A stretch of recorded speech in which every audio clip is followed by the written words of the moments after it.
The Grammys are this weekend, so let's talk about Best Contemporary Blues Album. And here are the nominees. We've got Joe Bonamassa, Blues Deluxe Volume 2, Shemekia Copeland, Blame It on Eve, Steve Cropper and the Midnight Hour, Friendlytown, Ruthie Foster, Mileage, Antonio Vergara, The Fury.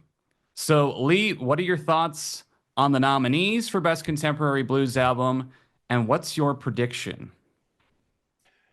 So they're all great albums, right? Took a listen after I saw the nominations for the ones that I hadn't already listened to, and every album on the list is terrific, right?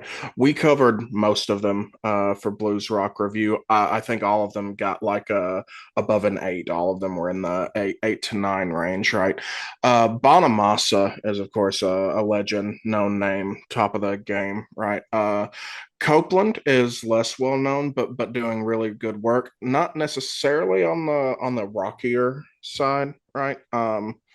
Cropper and the Midnight Hour, been around forever, very well known acts. I think we put that record somewhere in the middle on our best albums of 2024, right? Mileage is another great one. The only one I didn't have a lot of familiarity with to begin with was The Fury. Antonio Vergara's The Fury. I hadn't listened to that one. Underrated, and it's like an underdog nominee, I think. So if I had to put money on the nominations, I'm going to say it's Bonamassa for sure, right? I would be fairly surprised if it's not Bonamassa, and if we do rank choice after that, it's going to be Cropper after that, right? Yeah, it's going to be interesting. One thing I've learned about predicting the Grammys, especially in the blues categories, is you can't really predict them For because sure. pretty much every year, you get the nominees, and I'm always wrong when it comes to the blues Grammy Yeah. nominations. So I figured this year I'll probably be wrong as well. But the nominees are pretty interesting. When you look at Bonamassa, he's had 28 career number one Billboard blues albums. 28. Sure. And how many Grammy wins does he have? Zero. Yeah. That's amazing that there is that sort of discrepancy Yeah. between that. I mean, 28 number one Billboard blues albums, yet Joe has only been nominated for four Grammys, which is like, how does that even happen? So that's going to be very interesting. And of Yeah. his four Grammy nominations, this is only his second studio solo album that has been nominated. So he received a nomination a couple years ago for Royalty that didn't end up winning. His first nomination was with Beth Hart, and he also had a live album that received a nomination. So is this album going to be the one where he finally breaks through? I think he definitely has a shot, but if past history has any indication, he may not win this one. It's interesting though because Shemekia Copeland now has seven career Grammy nominations, but she's never won a Grammy. Yeah. And Ruthie Foster has six career Grammy nominations. She's never won a Grammy. Steve Cropper has won two Grammys. He's got nine career nominations. Antonio Vergara, this is his first nomination. Yeah. So, looking at past history, I would probably give the nod to Steve Cropper as far as who I think will probably win. However, again, like I said, I've been wrong about this in the past as far Yeah. as the Grammys go. However, you never know. But four out of the five have never won a Grammy before.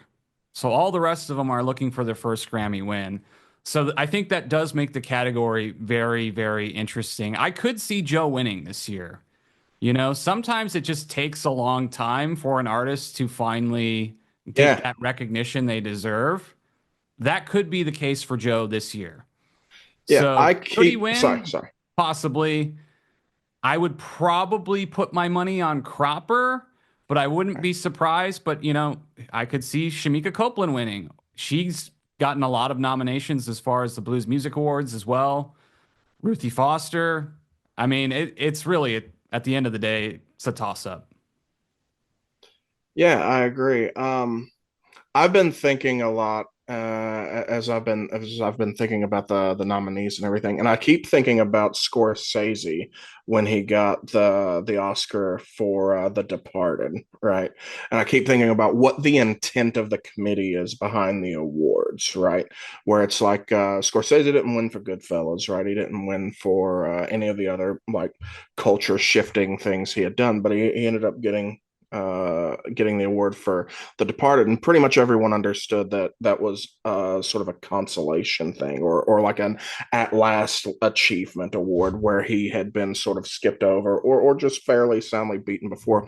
And I have a suspicion that this year there would be a similar thing for Bonamassa. The committee would be like, it's time. Right, at this point in his career, it's time to recognize that. Right, so that's sort of why I lean that way. Yeah, well, he hasn't gone the traditional route. He's done it on his own record label. Yeah, He's kind of, built up his own machine. So, yeah, he's done it his own way. He hasn't played, I guess, the typical industry game. So, he's kind of carved his own path. So, we'll see on Sunday if Joe Bonamassa wins his first Grammy. Who do you guys think will win the Grammy for Best Contemporary Blues Album? Let us know down in the comments section below.